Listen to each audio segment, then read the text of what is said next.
วัสดีค่ะวันนี้พบกันเป็นเอพิโซดแรกนะคะของ Monthly Talk ไอเดียเราก็คือเราจะพยายามอัปเดตท่านผู้ชมท่านผู้ฟังเกี่ยวกับกฎหมายสำคัญนะคะที่อาจจะมีการประกาศในราชกิจจานุเบกษาบ้างหรือว่ามีมติครม.อะไรต่างๆนะคะซึ่งหวังว่าจะมีเวลามาคุยกันแบบเนี้ยประมาณ 3-4 อาทิตย์ครั้งนะคะวันนี้ขอเริ่มก่อนเลยค่ะเป็นเรื่องที่เกี่ยวข้องกับมติครม.นะคะที่มีมติเมื่อวันที่ 23 มิถุนายนที่ผ่านมานี่เองค่ะมันเป็นเรื่องที่สำหรับทนายที่ทำ corporate transaction หรือทำ merger acquisition เนี่ยคิดว่าน่าตื่นเต้นพอสมควรแต่ว่าในมติครม.เนี่ยค่ะได้อนุมัติร่างกฎหมายนะคะที่แก้ไขตัวประมวลกฎหมายแพ่งและพาณิชย์ในส่วนที่เกี่ยวกับหุ้นส่วนบริษัทแต่เมนลี่ที่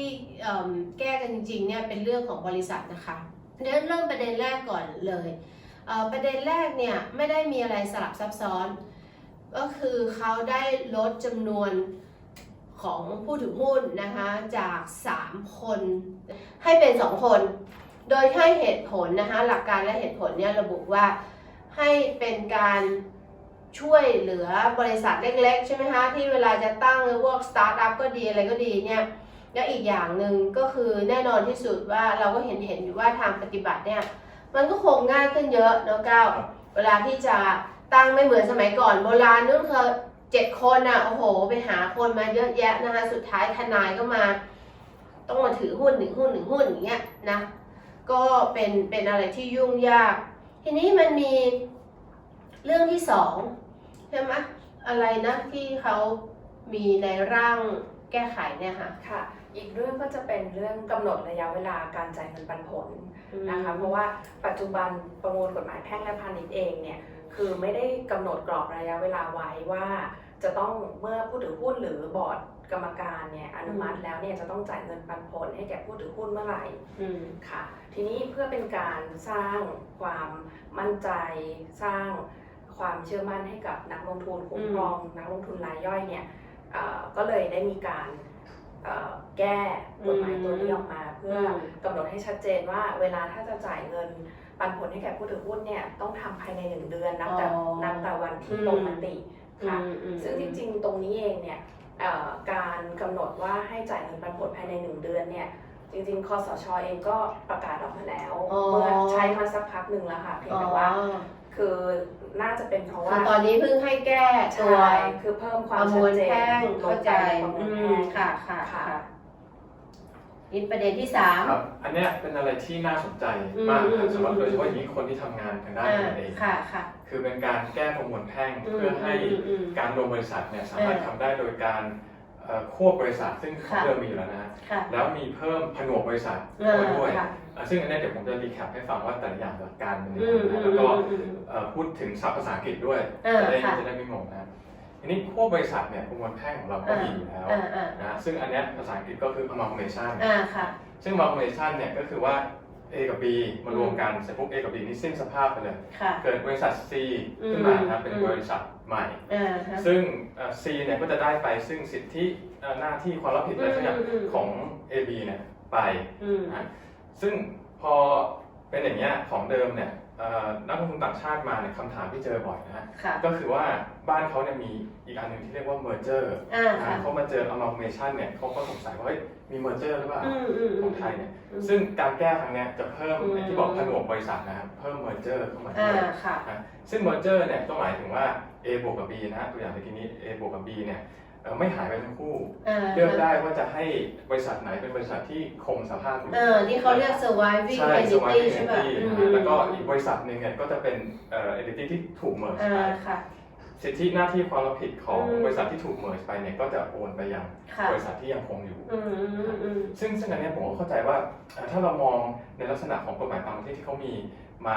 อยู่แล้วเนี่ยอันนี้มันจะมีประเด็นอะไรบ้างครับฐานโอครับพี่ก้าว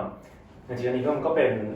การเปลี่ยนแปลงที่สำคัญนะครับคอนเซ็ปต์เนี้ยคือถ้าเป็นของสมมติของ US เนี่ย เราคงอาจจะคุ้นเคยกับคำว่า reverse merger อืม นะครับหรือว่าเป็นหรือ forward merger ไอ้ forward merger เนี่ยก็คือ entity ที่มันจะ survive เนี่ยมันก็คือentity เข้าไป take ก็คือตัว target จะหายไปนะครับส่วน reverse เนี่ยก็ในทางกลับกันก็คือถ้าเป็น reverse merger เนี่ยตัวที่เป็น entity ที่จะไปซื้อเนี่ยก็หายไปแล้ว target เนี่ยก็อยู่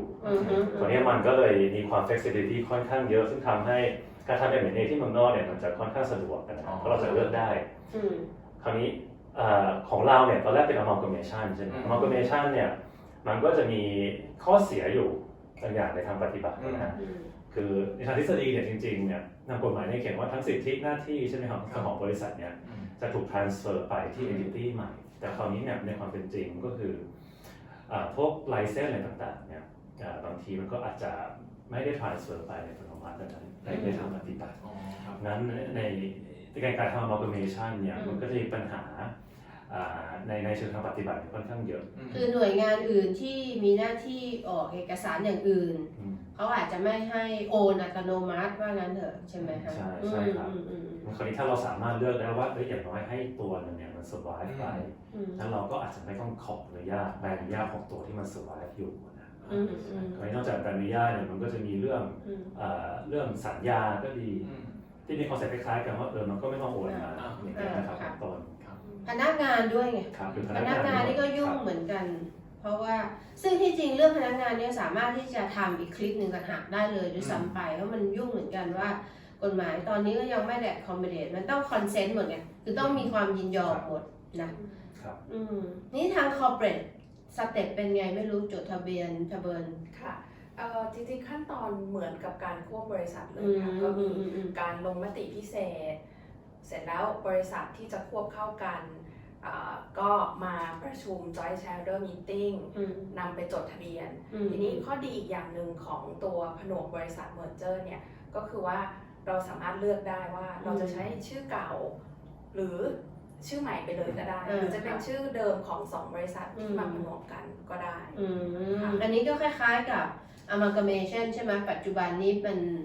มันยอมให้ใช้ชื่อเก่าไหม1 ใน 2บริษัทยอมค่ะอ๋อโอเคก็คือไม่ต่างกันเท่าไหร่ว่างั้นเถอะนี่เรื่องภาษีไม่รู้เป็นไงนะคะผลทางภาษีนี่ก็เป็นอะไรที่ต้องดูกันใกล้ชิดนะฮะต้องตรวจสอบให้ดีทีนี้ก็คงต้องรอดูแนวกรมสรรพากรว่าเขาจะว่าไงแต่ว่าความเป็นไปได้นะที่มองอยู่อย่างนึงก็คือถ้าเรา treat ว่าในหลักการเนี่ยมันเหมือน amalgamation เนี่ยไอ้ภาษีเกี่ยวกับการโอนเนี่ยจากบริษัทที่สิ้นสภาพไปบริษัทที่ยังคงอยู่เนี่ยก็น่าจะยกเว้นภาษีเกี่ยวกับการโอนด้วยแล้วก็จะมีแง่มุมเกี่ยวกับเรื่องประโยชน์ทางภาษีอย่าง tax loss อย่างนี้นะฮะว่า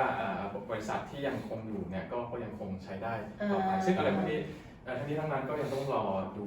แนวทางของทางสรรพากรไกด์ไลน์ของหลายๆที่นะคะอย่างที่เรียนนะคะนี่ก็เพียงแต่ว่าเป็นน้ำจิ้มจริงๆค่ะคือให้ไอเดียเฉยๆว่าตรงเนี้ยมาแล้วนะคะมันมีเรื่องที่รัฐบาลขณะนี้พยายามจะ accommodate การค้าการขายการลงทุนให้มากขึ้นเพราะฉะนั้นเนี่ยเราหวังว่าตัวร่างพระราชบัญญัติแก้ไขประมวลแพ่งและพาณิชย์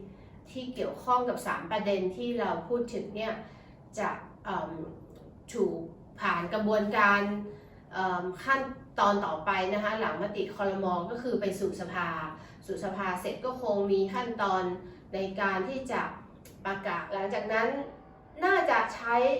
กะประมาณนะคะเราไม่ทราบแน่ชัดจะติดตามให้อีกทีแต่ว่าน่าจะประมาณ8 เดือนถึงปีได้นะคะวันนี้ก็ขอลาไปก่อนนะคะหวังว่าท่านคง enjoy episode ที่ 1ขอบคุณมากค่ะสวัสดีค่ะ